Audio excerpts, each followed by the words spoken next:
सूर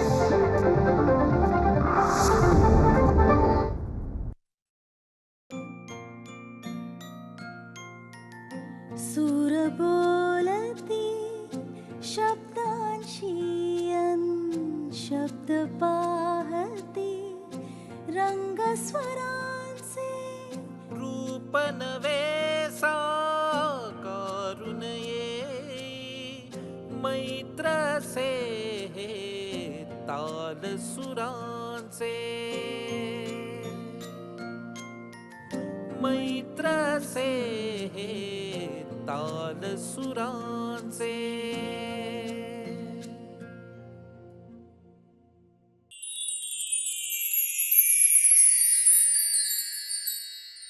नमस्कार रसिको. मैत्र हे ताल सुरांचे या मालिकेमध्ये मी विघ्नेश जोशी तुम्हा सगळ्यांचे अगदी मनापासून स्वागत करतो. रसिको, आज आपण गप्पा मारणार आहोत पंडित तौफिक कुरेशी यांच्याशी, ज्यांनी जन्माला येतानाच नुसता ताल नाही तर लय देखील बरोबर आणली.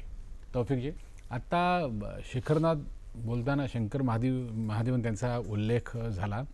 त्यांनी एक ब्रेथलेस गाणं केलं होतं. तो मुद्दा पकडून मला तुमच्याकडे यायचं आहे की श्वास, त्या श्वासाची लय आणि त्यामध्ये तुम्हाला ताल दिसला, ते नक्की म्हणजे काय काय झालं की आपण श्वासावर काम करावं आणि तिथलं संगीत शोधावं? नाही, परत लहानपणापासून बोलतोय, कारण जेव्हा जेव्हा पंचमदाचं गाणं यायचं ना रेडिओवर, आणि स्पेशली दुनिया में लोगों को, ते हे गाणं आलं की मी वेळाच होऊन जायचं आणि संपूर्ण दिवस मी असंच करत फिरायचं. कारण हे माझ्यासाठी काहीतरी वेगळं होतं. कारण ये क्या है, गाना तो ठीक है लेकिन बीच में क्या रहा ये क्या है. सो उस वक्त वो बहुत नया था, तो वो बचपन से मुझे वो था कि करना है. आणि पंचमदा म्हणजे ही वॉज अ वेरी, मतलब उनके जैसा कोई है नहीं और शायद होगा भी नहीं. वो तो वन एक ही थे और रहेंगे. तो काय झालं की माझी खूप इच्छा होती त्यांना भेटायला. म्हणजे ते अब्बाजींना खूप मानायचे. आमच्याकडे फोटो आहे, अब्बाजी आणि पंचमदा असा गळ्यात हात घालून उभे आहेत. म्हणजे पंचमदा was younger to him much, पण अब्बाजींना ते गुरुसारखंच मानायचे. ते घरी पण आले आमच्या महिला, पण मी खूप लहान होतो. तर जेव्हा मोठं झालो आणि इंडस्ट्रीमध्ये काम करायला सुरू केलं, तेव्हा माझा मित्र आहे नितीन शंकर, त्यांनी पंचमदाकडे काम सुरू केलं. आय एम टॉकिंग अबाउट नाव 88-89. तर त्याला एक अवसर मिळाला की तिकडे जाऊन म्हणजे त्यांच्याबरोबर काम करायला. कारण मारुतीरावजी म्हणजे पंचमदाचे रिदम अरेंजर, नितीन त्यांच्याकडे खूप जायचं शिकायला. तर त्यांच्याकडे जे जायचं तर त्याला ती एंट्री मिळाली आर डी बर्मन बरोबर. पण of course Nitin was very capable also. He was a fantastic percussionist and still is. तर मी त्याला बोला, अरे यार तू पंचमदा के पास गया, मेरे को लेके जा, मेरे को मिलना है खाली एक बार. तो बोला चल आ जा, मैं इधर फिल्म सेंटर में है वहाँ पे. तर मी गेलो त्याच्याबरोबर. तर आतमध्ये होते पंचमदा कंट्रोल रूममध्ये. तर नितीन मला घेऊन मारुतीरावजींना भेटलो आणि त्यांना तर मी खूप वेळा भेटलो आहे मारुतीरावजींना. तर मला तौफिक तू आया भेट. थोडी देर त्यांच्याबरोबर बसलो आणि मग मी बोललो मला पंचमदाने भेटायचं. हां नितीन घेऊन जा त्याला, घेऊन जा. तर मी गेलो आणि आतमध्ये पंचमदा होते. तर नितीननी मला इंट्रोड्यूस केला, अरे हां खान साहब के बेटो, अच्छा भेटो. तर मी बसलो आणि थोडा असं गप्पा गोष्टी झाली आणि मग नितीन बाहेर गेला काय दुसऱ्या कामसाठी. मी तिथंच बसलो होतो. तर मी त्यांच्याबरोबर एकटंच होतो. तर मी असं हिम्मत करून मी बोललो, पंचमदा आप जो वॉइस से करते हैं ना मुझे बहुत पसंद है. तर ते त्यांना पण खूप आवडलं. म्हणजे कोणतरी एक भेटला आहे माणूस की जो इसके बारे में बोल रहा है कि वो जो आप सांस से करते हैं ना, त्याला दाद दिलेली आहे. हाँ कि ये सांस से जो करते हैं वो मुझे बहुत पसंद है. तो बोले अच्छा तेरे को अच्छा लगता है क्या? अरे ये मैं ऐसे ही करता है, वो क्या है ना इधर से निकलता है, वो ऐसा अंदर से निकलता है, यहाँ से आउट इन. ते मैं तुला करके दिखाता है. आणि जे त्यांनी फक्त 2-3 मिनिट केलं आहे, पण जो किया उन्होंने इट वॉज लाइक मेरा मुंह यहाँ से यहाँ आ गया नीचे, जॉ ड्रॉप्ड. बोले क्या है ये, जो मैं सोच नहीं सकता. ऐसे पैटर्न्स उनके वो ब्रेथ से निकल रहे थे. आणि आई वॉज लाइक बाप रे ये क्या है, ये तो दिस इज अमेझिंग. आणि मग ते दुसऱ्या कामात लागले आणि मी निघालो तिथून. मैं निकल गया, मैं नितिन को बोला मैं निकलता हूँ, आणि मी निघालो आणि हाच विचार चालू होता कि क्या किया क्या इन्होंने, बोला यहाँ से निकलता है कैसे, इन आउट, पेट अंदर बाहर होना चाहिए, ऑलमोस्ट लाइक कपाल भारती का kind of, you know that pranayama pranayama प्राणायामचा सारखा. प्रकार. तर मी तो वो दिमाग में बैठ गया, हो गया, काफ़ी महीने निकल गया और मैं रोज़ कुछ ना कुछ ट्राय करता था, कुछ तो भी प्रॅक्टिस ते करत एकदम मला सुचलं पण, मला कळलं पण नाही की माझा रियाज झाला आहे तो. हो, अच्छा. एकदा काय झालं, मी स्टेजवर काहीतरी जाणार होतो परफॉर्म करायला, और मैं स्टेज मैं ग्रीन रूम में कुछ ऐसा कुछ कर रहा था, और मेरे को आई realise that I could do it. हां. आणि मी स्टेजवर गेलो आणि मी ही केलं आणि लोकांना आवडलं. आणि हे बेसिकली सांस है, मैं क्या कर रहा हूँ, तबला ही मैं वही कर सकता हूँ, चाहे वो जेम्बे बजाऊँ, ड्रम बजाऊँ या सांस से करूँ, तबला ही मुझे आता है और वही निकलता है मेरे दिमाग से, और वो इधर है इसलिए वो यहाँ से भी वही आता है. तो मैं भी दिमाग में क्या सोचता हूँ, धाती धागे नधाती धागे नधा गते नगे नधाती धागे नधाती धागे नधा गते नगे नधाती धागे नधाती धागे नधा गते नगे नधाती धागे नधाती धागे नधा गते नगे ना, हा मूवमेंट चालू है. तो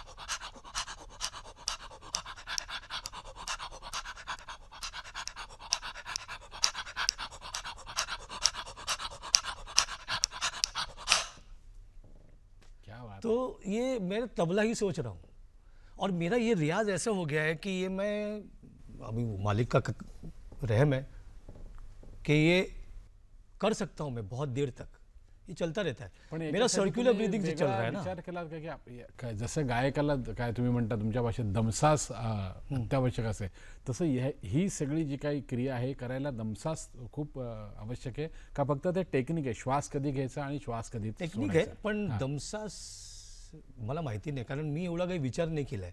कारण मी एकदा कोणीतरी करत होतो आणि कोणतरी आला माझ्याकडे आणि त्यांनी मला सांगितलं, ये जो आप कर रहे हैं ना, ये प्राणायाम ही है. मैंने बोला ओके होगा, मेरे को मालूम नहीं है, मैं तो रिदम के हिसाब से कर रहा हूँ, मैं तो ताल के हिसाब से कर रहा हूँ. नहीं दिस इज प्राणायाम. बोला ओके फिर maybe, because and she said, she was a lady and she said I could see that your this part is also moving in and out from there on the stage. हे असं असं होतो. मग तो ये हो रहा है, ये वही हो रहा है, यहीं से निकल रहा है, यहाँ से नहीं आ रहा है. ये आवाज़ जो सांस है वो यहाँ से आ रही है. Singer will be able to explain more, वो यहाँ से रहा है, लेकिन उसका पावर जो है वो यहाँ से आ रहा है. तो दिस इज लाइक अ कपाल भारती और whatever you can call pranayama only. तो यस ये वो है, अगर वो है तो ये है. मैं तो कभी कभी नींद में भी ऐसा करता हूँ. तो गीतिका माझी बायको कधी कधी असा पूर्वीच्या काळात, आता ते तिला सवय झाली आहे, ती उठायची, अरे काय झालं तुला, तू बरोबर आहे ना, तू ठीक आहे ना, नाही काय झालं मला, मी ठीक आहे, अरे तू का काय, नाही ते माझ्या काहीतरी चालू आहे. म्हणजे खऱ्या अर्थाने तुमची साऊंड स्लीव असते त्यावेळेला. मला सांगा, तुम्ही वेगवेगळे कन्सेप्ट घेऊन शोज करता. हो. म्हणजे कधी सितार आणि बासरी असेल, कधी व्हायोलिन किंवा अजून कुठलं वाद्य असेल आणि झेंबे हे वाद्य असेल, तर त्या कार्यक्रमांविषयी ऐकायला आवडेल. आणि त्यातलं जर का, आता बाकीची वाद्य नाहीत आपल्याकडे, पण त्यातलं जर का काही सादर केलं 2 मिनिटं तर खूप आनंद होईल. माझं बँड आहे सूर्या. तर सूर्यामध्ये कसं असतं की आय एम कॉमन, म्हणजे because it is my band. बरोबर. मी कॉमन आहे. आणि कधी सरोद असतो त्याच्याबरोबर माझ्याबरोबर, कधी सतार असतो, कधी गिटार असतो. तर आय एम कॉमन. जसं कसं आहे ना की एक बँड आहे, सितारवाल्याचा बँड आहे, तर त्याच्यात सितार कॉमन आहे आणि then he will take drum, tabla, guitar, whatever else. तर तसं माझ्या बँडमध्ये सूर्यामध्ये मी कॉमन आहे. म्हणजे मी जेम्बेवर, मी व्हॉइस पर्कशन आणि मी माझे किटवर, तिथे मी माझी स्टँडिंग किट वाजवतो. आणि वेगवेगळे म्युझिशियन्स येतात आणि जे जातात. So that is one concept of mind, Surya. दुसरा एक कॉन्सेप्ट आहे माझा मुंबई स्टॅम्प. तर मुंबई स्टॅम्प काय आहे, Mumbai stamp is a band which performs on trash material. म्हणजे कचऱ्याचे डब्बे, बकेट, प्लास्टिक, पत्रा आणि सगळं असं ते मुंबई स्टॅम्प म्हणून मी स्टॅम्प एक खूप फेमस बँड आहे स्टॉम्प म्हणून. अच्छा. It's a very famous band stomp, ज्यांनी हे काढलं आहे कॉन्सेप्ट. हाँ हाँ. तर मी अभी मुंबई स्टॅम्प को भी 15-16 साल हो गए, मे बी ज़्यादा. तर मी एकदा त्यांचा शो बघितला लंडनमध्ये आणि I was blown away. I said मला असं काहीतरी करायचं आहे, I want a band like this. पण मी हे नाही करणार, कारण this is something which is already being done. मी काहीतरी वेगळं माझा जे जो जो जो मैंने सीखा है वो मैं मुझे करना है. तर मी मुंबईत आलो आणि माझ्या स्टुडंट्सला बोलला इकडे या आपण काहीतरी बँड करूया. आणि मुंबई स्टॅम्प त्याचं नाव म्हणजे मुंबईची छाप स्टॅम्प, बरोबर. ते पण आहे. आणि मुंबई स्टॅम्पच्या प्रिडॉमिनंटली आम्ही खूप कॉर्पोरेट शोज करतो. आणि तुम्हाला एक सांगतो, खूपशे फिल्म सॉंग्स आहे, हिट फिल्म सॉंग्स, ज्याच्यामध्ये मुंबई स्टॅम्पनी रिदम केलं आहे. म्हणजे मी अरेंज केलं आणि माझ्या बँडनी वाजवलं आहे. बरं. नेमकं तुम्हाला सांगतो, धूम 2चा टायटल सॉन्ग, अच्छा. धूम मचाले धूम मचाले, त्याच्यात फुल ऋतिक रोशनची एंट्री. हां. हे पण एक किस्सा मस्त आहे की मी प्रीतम बरोबर पहिल्यांदाच त्या फिल्ममध्ये काम करायला गेलो आणि त्यांनी मला सांगितलं, तौफिक भाई हे इनको ना वो स्टॉम्प का साऊंड चाहिए. तर मला अजूनही आठवतो, यशराजमध्ये आम्ही आदित्य चोपडाच्या ऑफिसमध्ये गेलो आणि आदित्य चोपडाने आम्हाला ती स्टॉम्पची फिल्म दाखवली. आणि कोइन्सिडेंटली 1-2 वर्षाआधीच मी त्यांना लंडनमध्ये लाईव्ह बघितलं होतं. हां. तर मी बोललो हाँ मैंने इनको देखा है लाइव. तर मुझे दोनों ने कहा कि हमको ये चाहिए. तर मी बोला तुम्हाला हे साऊंड देतो मी, पण हे झालेलं आहे, आपण काहीतरी वेगळं करूया. बरोबर. साऊंड हेच करूया आपण, साऊंड हेच तुम्हाला मिळणार, पण काहीतरी वेगळं करूया आपण. आणि उनका भी एक अच्छा है कि उन्होंने मुझ पर भरोसा किया, दोनों ने.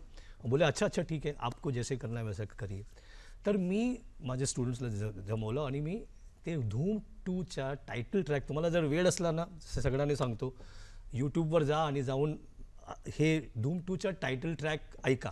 आणि ते ऋतिक रोशनची जी एंट्री आहे ना, मी काय केलं ना विघ्नेश, मी काही वेगळं नाही केलं आहे, मी फक्त लेझिम रिदम घेतला आहे. तुम्ही जर ऐकणार ना, तुम्हाला लेझिम रिदमच ऐकायला येणार, पण ते वेगळं वाटतंय कारण it is coming on trash, it is coming on डब्बा, बॅरल्स आणि सगळं. मी फक्त आपला लेझिम रिदम घेतला आहे. आणि जेव्हा ते झालं, गाणं सगळं झालं आणि प्रीतमला आणि आदित्यजींना पण खूप आवडलं. ते एवढं आवडलं की सलीम सुलेमान ते फिल्मचं बॅकग्राऊंड करत होते, त्यांना तो रिदम एवढा आवडला की त्यांनी संपूर्ण फिल्ममध्ये इथे तिथे ते रिदम वापरला. त्यांनी मला सांगितलं, पण सलीम माझ्या म्हणजे त्यांना मी लहानपणापासून ओळखतो. तर त्यांनी मला सांगितलं पण की तौफिक भाई वो आपका रिदम का जो पूरा इतना अच्छा लगा है ना, हम लोगों ने बैकग्राउंड में भी बीच में उसको डाल दिया है. ऐसे चलो ठीक है, कोई बात नहीं, चलो. तर मुंबई स्टॅम्प आणि नगाडा फेमस सॉन्ग, नगाडा. हां, तर त्या गाण्यामध्ये पण भांगड्याचं गाणं होतं. पण मी बोललो प्रीतमला, आपण ढोल नाही वापरायचा, आपण मुंबई स्टॅम्प ट्रॅश वापरूया. तर असे खूपसे गाणे आहे ज्याच्यात मुंबई स्टॅम्पचं योगदान आहे. तर आता आपण धूम 2चा करूया ट्राय, जेंबेवर धूम 2च्या. ते काय होतं, धी धी तकटा तांग तांग. सो 1 2 3 4.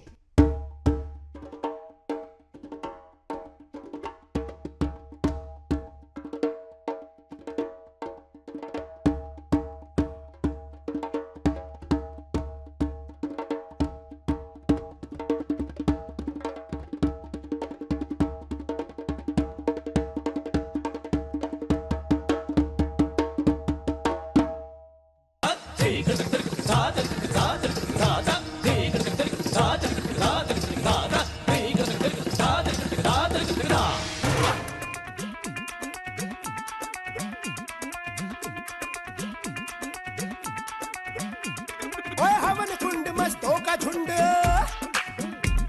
ओए हवन कुंड मस्तों का झुंड, ओए हवन कुंड मस्तों का झुंड. सुनसान रात अब ऐसी रात, रख दिल पे हाथ, हम साथ साथ बोला क्या करेंगे. तन्हाई मीलों है फैली हुई तन्हाई, तन्हाई मीलों है फैली हुई तन्हाई.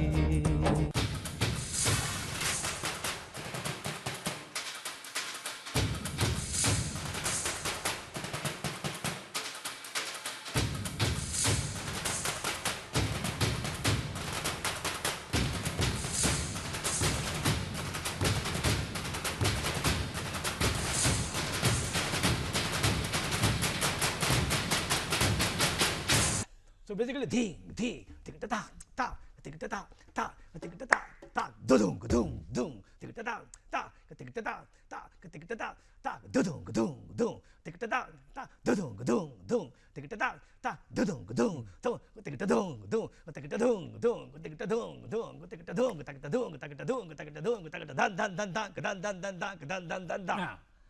तर मला अजूनही आठवतो शंकर मला कुठेतरी भेटला नंतर म्हणजे हे I don't know which year this film केम. तर हा गाणं बाहेर आला आणि त्याच्या 1-2 महिन्यानंतर मी शंकर बरोबर काहीतरी काम करत होतो आणि त्याने मला सांगितलं ये तिहाई जब मैंने सुना ना मैंने समझ गया तौफिक तूने किया होगा. कारण फिल्म इंडस्ट्रीमध्ये अशी तिहाई म्हणजे ही जी ता ता ता ता ता ता ता ता ता ता ता ही एक साऊथ इंडियन रिदम स्ट्रक्चरचा एक फ्रेज आहे. तर हा फ्रेज मी इथे वापरला, लोकांना आवडला. आहे काय तो एक साऊथ इंडियन रिदम स्ट्रक्चरची तिहाई आहे, पण ते इथे लेझिममध्ये एकदम मस्त अशी हँड इन ग्लव गेली आहे. फिट्ट बसणं म्हणतो एकदम आपण फिट तसं ते- एकदम ऐसा बैठ गया दोनों. तो मुझे अभी भी याद है शंकर वाले वो तिहाई सुना मेरे को लगा तू नहीं क्या होगा. चलो अच्छी बात है. माई रिलेशनशिप विद तौफिक भाई, मेरा रिश्ता जो है वो एक म्यूजिशियन का नहीं है, एक कोई कलीग का नहीं है, वो एक भाई का है, एक दोस्त का है. और we go much beyond music. जब मैंने अपना करियर शुरू किया तब से मैं तौफिक भाई को जानता हूं. इनफैक्ट मेरा करियर शुरू होने से पहले से ही मैं तौफिक भाई को जानता हूं और हम लोग अक्सर साथ में बहुत कुछ म्यूजिकली एक्सप्लोर करते रहते थे.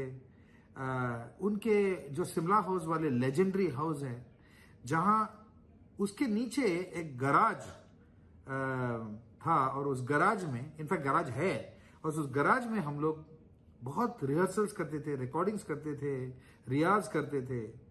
So you know my connection with Taufiq is that of a soul brother actually. और कई ऐसे प्रोजेक्ट्स हैं जो अगर तौफिक भाई नहीं होते तो वो कभी कंप्लीट नहीं हो सकता था. और उसको जो उन्होंने अपना जो एक रूप दिया वो दूसरा कोई नहीं कर सकता. बिकॉज वो ऐसे एक म्यूजिशियन हैं जो आउट ऑफ द बॉक्स सोचते हैं, literally out of the box. वो कोई बॉक्स देखते हैं तो उसमें भी उनको रिदम दिखता है, कोई गार्बेज कैन देखते हैं तो उसमें भी रिदम दिखता है उनको, कोई छोटा सा डिबिया दिखता है तो उसमें भी रिदम है. सो यू नो उनके रग रग में रिदम भरा हुआ है. End you know, all these, when I look back at the years, the amount of time that we have spent, हम लोग जितना मस्ती हम लोगों ने किया है साथ में, जितना हंसे हैं हम लोग, एक एक ऐसे जोक्स हैं जो तौफिक भाई और मेरे बीच में पर्सनल जोक्स हैं जो हम लोग एक बार वो उसके बारे में सोचते तो हम लोग मतलब हम लोग को रुका ही नहीं सकते, इतना हम लोग हंसते रहते. मेरा एल्बम ब्रेथलेस में भी उनका बहुत बड़ा योगदान है. उन्होंने बहुत उसमें उनका कंट्रीब्यूशन है, उन्होंने बजाया है. ना केवल ब्रेथलेस, बहुत सारे गाने ऐसे हैं जैसे हवन कुंड है और innumerable number of songs, Mirzya के सारे गाने, भाग मिल्खा भाग के गाने, ऐसे हमारे मतलब he is part of our life. मैत्र से ताल सुरांचे.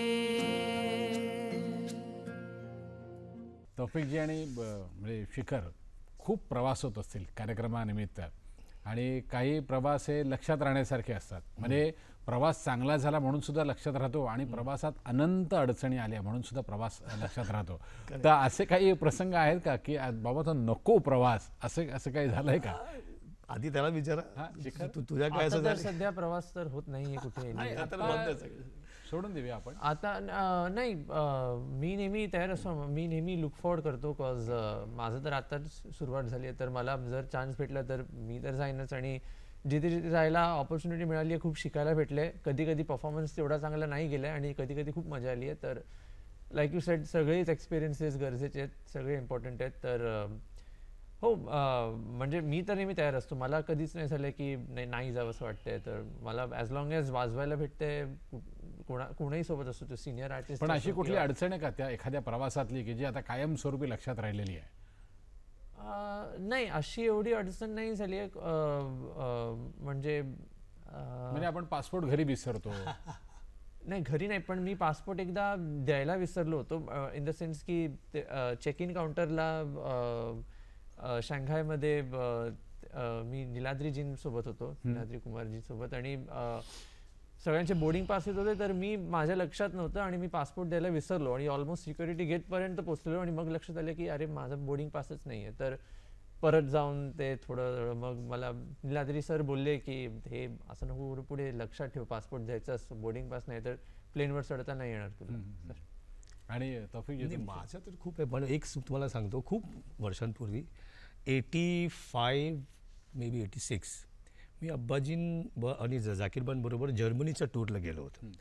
तर त्याच्या एक वर्ष आधी मी एक दिनशा संजाना म्हणून एक खूप फंटॅस्टिक कीबोर्ड प्लेअर कंपोजर होते, त्यांच्याबरोबर मी हंगरीला गेलो होतो. अच्छा. म्हणजे आम्ही गेलो होतो फेस्टिवल ऑफ इंडियासाठी टू रशिया, आणि तिथून आम्ही रशिया इथून हंगरीला गेलो. तिकडे मागियार रेडिओवर आमच्या त्यांनी काहीतरी केलं होतं, तिकडे आमच्या काहीतरी रेकॉर्डिंग्स करायचे होते. तर तिथे मला एक दोन म्युझिशियन्स भेटले, सितार प्लेयर, अच्छा, तबला प्लेयर, म्हणजे हंगेरियन्स. तबला प्लेयरनी अब्बाजींकडून शिकलं होतं.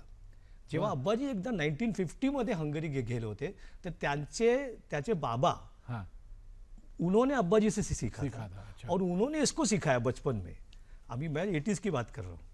तर बोला नहीं, my father went and learn from your father, and then Abbaji जेव्हा हंगरीला परत गेले ते 80s मध्ये, अर्ली 80s मध्ये, हा त्यांना जाऊन भेटला आणि शिकला. आणि मग अब्बाजी तिथून पोलंडला गेले, तो पोलंडला पण गेला, आणि मग ते दुसरे युरोपमध्ये गेला. तर अब्बाजी युरोपमध्ये जेव्हा जायचे तर हा जायचा तिथे. तर त्यांनी मला बोलला की अरे you so nice to meet you. अरे मी त्यांच्याबरोबर वेळ घातला मी. मग त्यांनी मला वी वर ऑन लेटर्स, उस वक्त तो कुछ और नहीं था, लेटर्सनी आम्ही संपर्कमध्ये राहायचं. तर त्यांनी मला बोललं की तुम्ही if you are coming this side please let us know, we'll organise a couple of concerts. तर हा जर्मनीचा जेव्हा आला ना, तर मी त्यांना लिहिलं की I am coming to Germany and I would love to come to Hungary. तर त्यांनी काहीतरी 4-5 कॉन्सर्ट्स सेट केले आणि त्यांनी मला लिहिलं की तू ये आणि विजा घेऊन ये तू. तर मी जाकीर भाईना बोललो, तो बोले हाँ ठीक है, तुम हमारा ये ख़त्म होगा, करेक्ट है, हमारा ये टूर ख़त्म हो रहा है, फिर हम लोग मैं और अब्बा जी जा रहे हैं कहीं, तो तुम वहाँ मत आओ हमारे साथ, तुम जाओ उधर हंगरी जाओ, 1 हफ्ते के लिए जाओ. तो मैं ठीक है, मैं गया. तर फ्रॉम जर्मनी और Europe full you can go by train. तर मी स्टुटगार्ट इथून नाही, डुसलडॉर्फला आमचा लास्ट कॉन्सर्ट होता. तिथून एक ट्रेन होती आम्हाला मिळाली कि ये लिया तो इधर से पहले स्टुटगार्ट जाएगी, उधर से चेंज करने का, फिर वो हंगरी लेके जाएगी. गया. आता हंगरी जाताना तेव्हा Europe was all different, you need visa for each country. तो while going from Germany to Hungary you pass through Vienna. तर तिकडे वीज़ा लगतो, वीज़ा था मेरे पास, गया तो. और वो ट्रेन रुकता है वियना में, officials come on board, they check your passport, they stamp it and they give you, then you pass through border and you come into Hungary. झालं, मी आलो हंगरीमध्ये, कॉन्सर्ट केलं, सगळं झालं आमचं छान. परत येतोय वियना आला, सकाळी निघालो, 4 घंटे में वियना आ जाते, 4-5 घंटे में आलो. आले बोर्डवर, पुन्हा आले ऑफिशियल, माझे पासपोर्ट बघितलं, मला बघितलं, प्लीज कम डाउन. बोला क्या हो गया तुम्हें? तबला उठा के, तबला एक हाथ में सूटकेस उठा के मैं नीचे उतरा, खाली गेलो. काय झालं? Come with us. मला घेऊन गेले room separate, you leave your bag बाजू में रख दिया, कम इनसाइड. अंदर गए, एक रूममध्ये मला घेऊन गेले आणि मी बसलोय तिकडे 3 तास. मी बसलोच आहे तिथे, मला कळत नाही काय झालंय, मी विचार करतोय. आणि ॲक्च्युली क्या होता है ना, दिमाग में क्या क्या आने लग जाता है, क्या हुआ, क्या हो गया, मेरा पासपोर्ट भी लेके गए, क्या हो गया. 3 तास मी तिथे बसलोय. एक मध्ये कोणतरी आला, मला काहीतरी कॉफ़ी दिलं आणि एक बिस्किट दिला, मैं बैठा हूँ. 3 घंटे के बाद एक थोड़ा इंग्लिश अच्छा बोलने वाला बोला, sir you don't have Austrian visa. I have, no this is single entry, you need double entry. वापस जाने के लिए भी वीज़ा लगेगा, पास कर रहे हैं ना तुम. ओह शक्स, क्या करने का अभी. नहीं, you have to go back, Hungary जा, परत जा, बुडापेस्ट. बुडापेस्टलाच होतो. मला but sir I have to reach and I have to meet my father and brother because they were going to meet me in Stuttgart only. नाही you cannot go, you don't have visa to pass through. So next train we will put you go to Budapest. तर तिथून मी phone केला मी बोला phone can I you yes you can use phone. तर आता जाकीरबाईंना अब्बाजींना कसं करायचं फोन, कारण मला माहिती नव्हतं की कुठल्या हॉटेलमध्ये काय आहे ते. तर मी माझ्या हंगरीचा जे बुडापेस्टला माझा तो फ्रेंड होता त्याला फोन केला. तो आला फोनवर, बोला ऐसा हो गया. बोला नाही you come. So I went back to Hungary. बर. आणि इथे अब्बाजी जाकीरबाई मला वाट बघतायत इथे स्टेशनवर. स्टेशनवर झाला नाही आज माणूस काय कुठे काय करायचं. मग तिकडे रात्री जाकीरबाईंनी फोन केला. मी त्यांना सगळं एक्सप्लेन केलं. बोले अरे बाप रे, अच्छा एक काम करो तुम रुको मैं कुछ करता हूँ. अच्छा माझ्याकडे एवढे पैसे पण नव्हते की I can make a ticket. माझ्याकडे फक्त $100 किंवा असं काहीतरी होते. तर ते बोलले आता तुला लंडनला यायला लागणार, कारण आमची आता सकाळची लंडनची आमची फ्लाईट होती लंडनची नेक्स्ट मॉर्निंग. आम्ही लंडनला जातो. तर मी तुझ्यासाठी काहीतरी तिकीटचे अरेंजमेंट करतो. तर जाकीरबाईंनी कुठला तरी कोई एजंट से बात करके नेक्स्ट डे रात्री मला त्यांनी सांगितलं की तू जर्मनी में लँड कर, बिकॉज हंगरी से डायरेक्ट लंडन फ्लाइट नहीं है बुडापेस्ट से. So you have to come to Stuttgart. From Stuttgart you have to next morning take a flight. हे संपलं नाही आहे माझं ऑर्डील. तर मी रात्री संध्याकाळी फ्लाईट घेतला from Budapest, landed in Stuttgart. माझा German visa is expiring at 12 o'clock that night. तर एक एअर इंडियाचे म्हणजे सुलतान खान साहेबचे एक स्टुडंट होते, ते तिकडे एअर इंडियाचे हेड होते. अच्छा. तर ते मला भेटले आणि त्यांनी मला पासपोर्ट बघितला. अरे तू तो एयरपोर्ट से बाहर ही नहीं जा सकता है. हाँ बरोबर. 12 बजे तेरा एक्सपायर हो जाएगा. तेरा सुबह फ्लाइट है 6 बजे और अभी बजा है 10. तो तू कैसे जाएगा. तर मी संपूर्ण रात एअरपोर्टवर आणि सकाळची मी 6 वाजताची फ्लाईट घेऊन मी लंडन लावलो. लंडनचा विजा माझ्याकडे होता. म्हणजे असं झालं माझं. हा बरोबर. अशा अडचणी म्हणजे आणि असं होऊ नये. हा बरोबर. आणि आपल्याला हे नॉलेज पण नसतं ना, म्हणजे जे कायदे असतात इंटरनॅशनल कायदे आपल्याला माहिती नसतात. मध्ये सगळं असं काय आम्हाला माहितीच नव्हतं. रसिको, पंडित तौफिक कुरेशींनी तर कितीतरी कलावंतांना उत्तम साथ केलेली आहे, परंतु तौफिकजींची साथ ज्यांनी उत्तमरित्या केलेली आहे त्या गीतिकाताई आपल्यामध्ये आत्ता आलेल्या आहेत. आपण त्यांचं स्वागत करूया. गीतिकाताई, तुमचं खूप मनापासून स्वागत. नमस्कार. एक छोटासा प्रश्न, म्हणजे आमच्या दृष्टीने त्याचं उत्तर खरं तर खूप मोठं असेल, पण तुम्ही बघा कसं द्यायचं ते. गीतिका वर्दे ते गीतिका तौफिक कुरेशी हा प्रवास कसा काय झाला? वेल, अजूनही मी गीतिका वर्दे कुरेशी आहे. इनफॅक्ट तौफिकजीच सांगतील तुम्हाला की ते म्हणतात की तुझं ते वर्दे काढलं ना की मी तुला ओळखतच नाही. ते वर्दे असलंच पाहिजे. आणि म्हणून तो प्रवास अत्यंत सुखद आणि सोपा होता आहे. कारण माझा प्रवास आणि तुझा प्रवास आणि तुझे नातेवाईक आणि माझे नातेवाईक, माझे विचार तुझे, असं कधी आमच्यात असा म्हणजे कधी विचारच झाला नाही आणि तसे संस्कारही झाले नाहीत. कायम सहचारिणी किंवा जो सहजीवन असतं ते एकत्र असतं. त्यामुळे सगळं तुझं आणि माझं हे आपलं मध्ये विलीन झालं. आपण करू, आम्ही म्हणतो, आमचे विचार. आणि हे खरंच म्हणजे क्लिशेड वाटत असेल ऐकताना, पण तसं नाही आहे, वास्तविक आहे. आणि त्यामुळे अब्बाजी आणि अम्माजी आणि माझे आई बाबा तर कधीच असं हे आपले आईवडील, हे आपले आईवडील असंच होतं. ते म्हणजे तुझे आणि माझे असं नव्हतं. आणि मला वाटतं तसं खरंच असावं, कारण संगीत हे असंच आहे, व्यापक आहे. माझं ते भारतीय, ते हिंदुस्थानी संगीत आहे, ते तुमचं ते फ्युजन असं नसतं. कारण एकेकाळी जे भारतीय खयाल संगीतात सुद्धा आपण एकेकाळी त्यालाही फ्युजन म्हणत होते, जेव्हा ध्रुपद धमार होतं तेव्हा.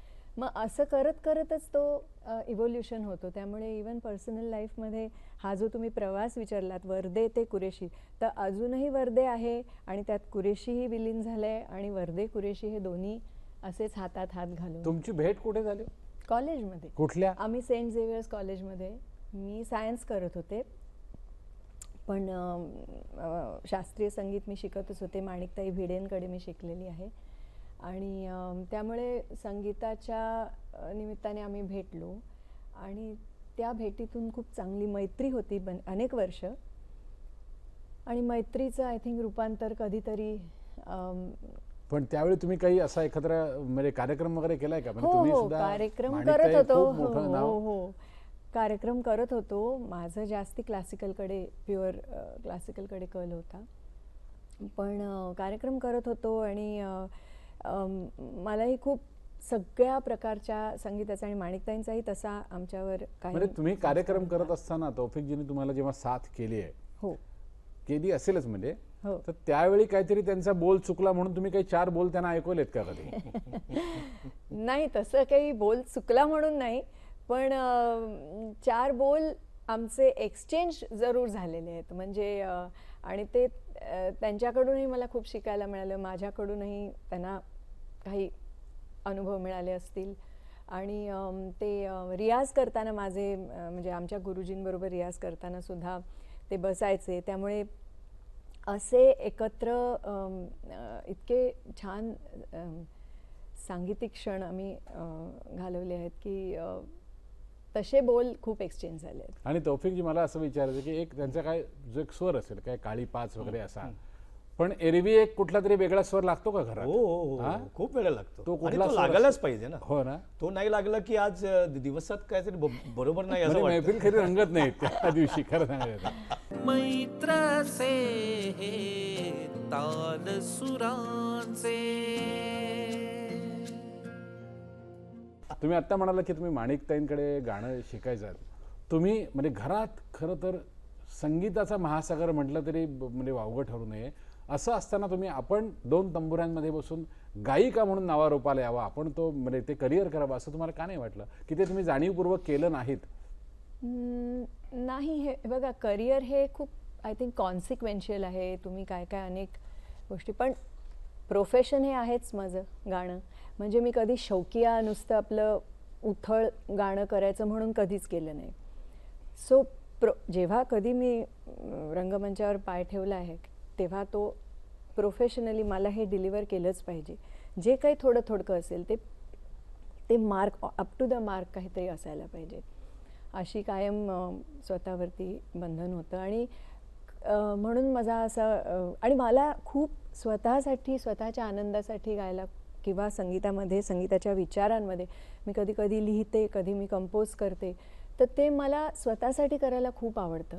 आणि माझं तिथेच माझा इंटरेस्ट म्हणजे एकदा का ते कंप्लीट झालं किंवा मी रियाज केला किंवा मी काहीतरी कंपोज केलं किंवा मी काहीतरी विचार केला आणि तो लिहून काढला किंवा त्यामागे काहीतरी गायले की मी खुश, आनंदात. आणि मला ते लोकांपुढे सादर करणं, लोकांच्या समोर आलं पाहिजे ह्याची समाव एक फारशी काही अशी जोरात ओढ नाही आहे. हां, नव्हती आधी, पण तरी तेव्हा जास्त गात होते पण मी, तुम्ही आधी आता म्हणाले की करत तुम्ही होते. लिहिता म्हणजे तुम्ही काही काव्यरचना करता की बंदिश लिहिता, काय म्हणजे? नाही, ॲक्च्युली हल्ली मला खूप लिहायची आय थिंक ह्या कोविडच्या दरम्यान तर जास्तच झालं आहे, ते वाढलं घरी बसल्यामुळे.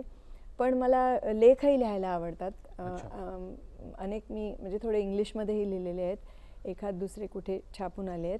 पण त्या व्यतिरिक्त मी पूर्वी खूप लेक्चर डेमॉन्स्ट्रेशन्स करायची, म्हणजे NCPAमध्ये वगैरे, इतरही out of Bombay, out of इंडियाही केलेले आहेत. म्हणजे फंडामेंटल्स ऑफ क्लासिकल म्युझिक वगैरे असे. तर तेव्हा मला जाणवायचं की मला संगीताची काही कॉन्सेप्ट्स किंवा काही भाग, अमुक आलापी म्हणजे काय किंवा ह्या रागाचं स्वरूप असतं, त्याच्यात हे वादी संवादी वगैरे का असतात किंवा रागाच्या विषयी, रागाची टेम्परमेंट म्हणजे काय, ह्या अशा गोष्टी मला बोलून आणि त्या डेमॉन्स्ट्रेट करून किंवा एक्सप्लेन करणं हे खूप आवडतं. म्हणून ते लिखाणात आलं असेल.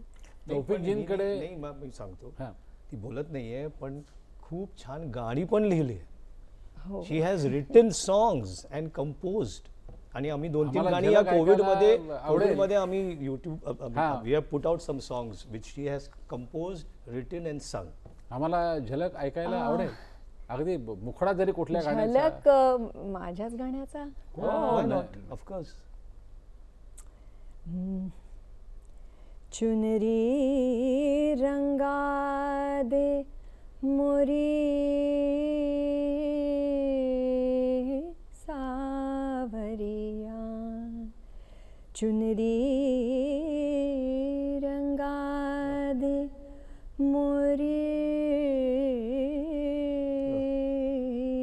सावरिया. भिगो दे भाई मैं तो बावरिया चुनरी रंगा दे मोरी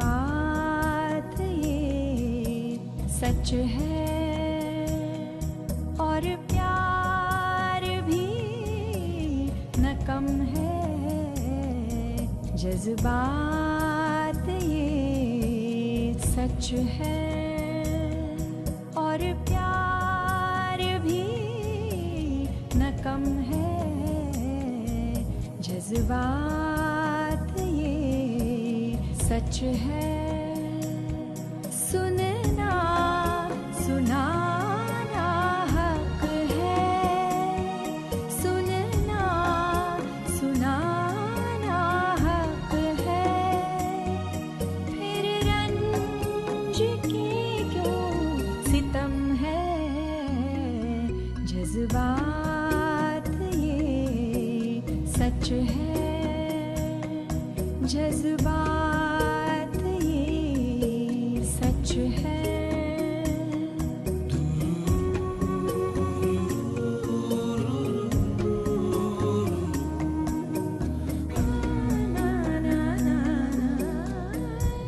ना समुंदर की रेत पे बनी ये निशान ना समुंदर की रेत पे बनी ये निशान जो सागर की लहरें मिटा दे उसे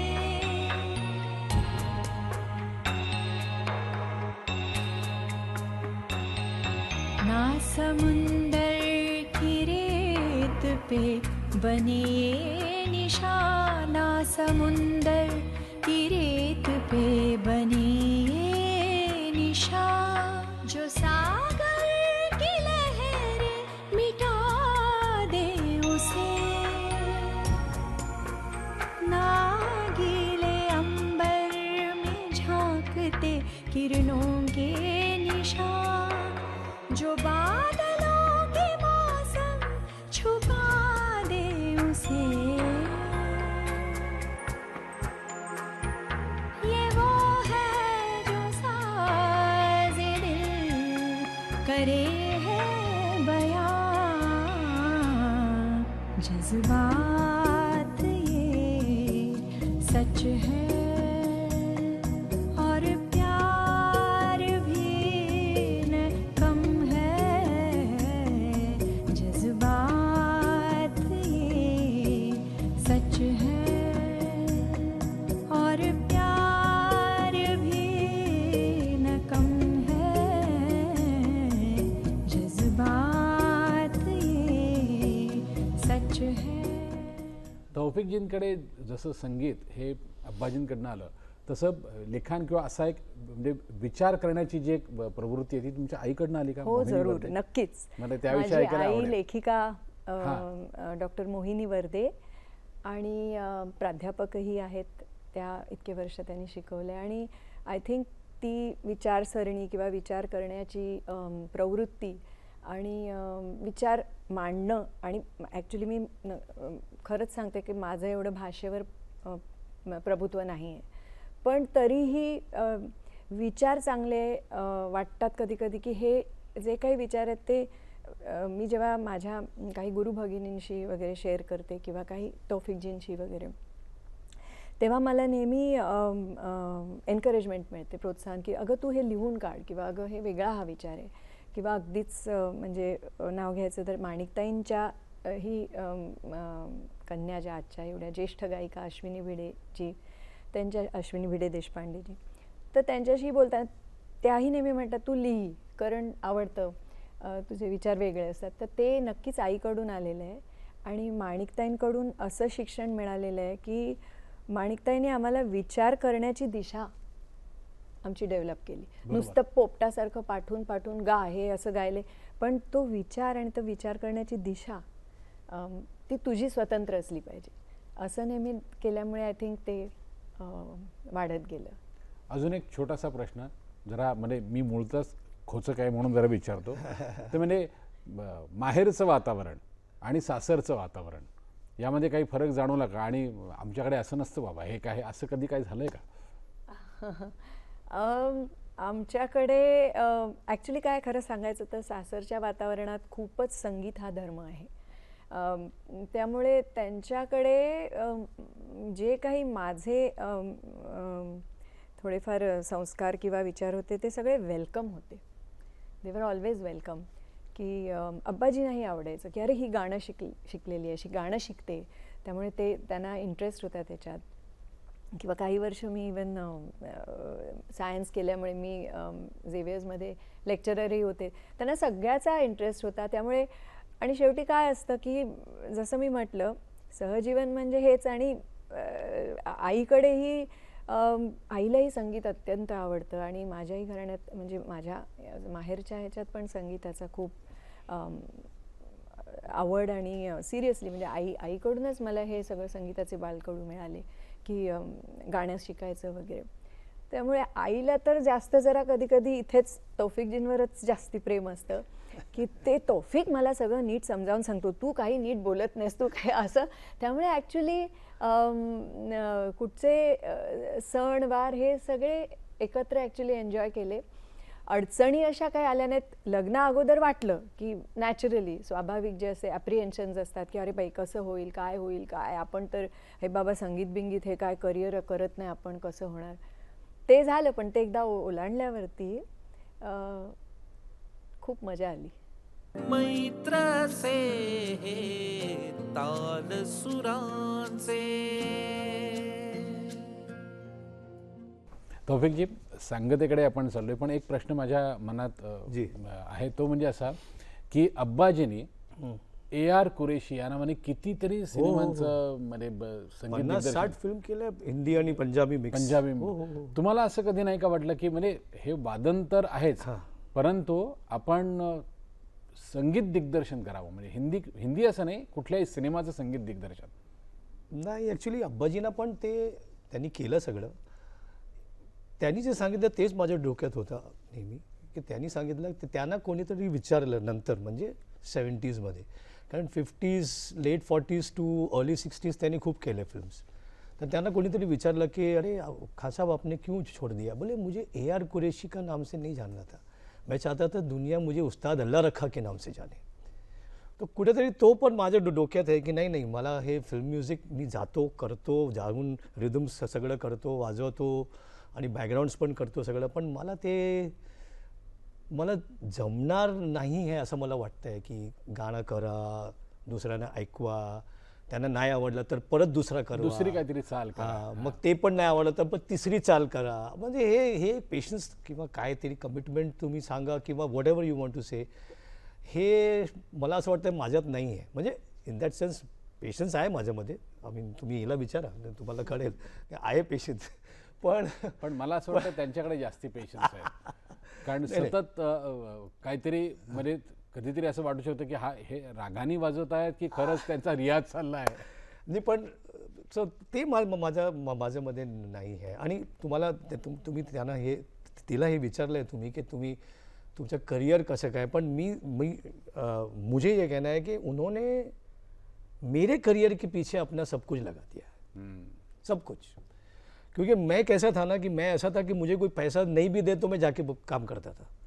ही आलीमुळे माझ्या लाईफमध्ये तर नाही तू तिथे जातोय वाजवतो, तुला काय पैसे मिळणार आहे ते जरा विचारून घे, असं नाही चालणार तुला असं सगळं. म्हणजे आणि सेव्ह कर, तू टॅक्सीमध्ये कशाला जातो, आपण बसमध्ये पण जाऊ शकतो, आपण ट्रेनमध्ये पण जाऊ शकतो. हे सगळं तिने मला शिकवलं आहे. आणि that struggle for me became easier because she was there with me. वो थी मेरे साथ तो वो स्ट्रगल ईजी हो गया. तो मेरे पीछे पूरा टाइम जो निकाला है ना, उस वजह से उन्होंने अपने ऊपर कॉन्सन्ट्रेट नहीं किया. क्या बात है. क्या खऱ्या अर्थाने ही साथ संगत असते असं मला वाटतं. हिनी बरोबर साथ संगत केलेली आहे. मैं कोशिश कर रहा हूँ साथ संगत. इन्होंने बहुत अच्छे से किया है. बरं, संगता करताना प्रत्येक कलावंताची अशी एक काय म्हणतो आपण खासोखास बंदिश किंवा चीज असते काहीतरी की ते असं वाटतं की ही सर्वोत्तम आहे आत्तापर्यंतची माझी. तर असं एखादं काहीतरी किंवा एखादी रचना नाही म्हणजे तुमच्याकडून ऐकायला आवडेल. अब्बाजींच्या खास 10 तिरकीट तक तिरकीट हे म्हणजे त्यांच्या खास होतं. हां तिरकीट म्हणजे अब्बाजींच्या हातात असं निघायची की मतलब उसका कुछ तोड नाही था. तो झेंबेवर ह्या झेंबेवर मी ते प्रयत्न करतोय की अब्बाजींची 10 तिरकीट तक तिरकीटचा कायदा किंवा रेला कसं करायचा ते अजूनही कोशिश चालू आहे. तर तुमच्या समोर मी पेश करतो. आज आपण त्यांनीच सांगता करूया. ओके.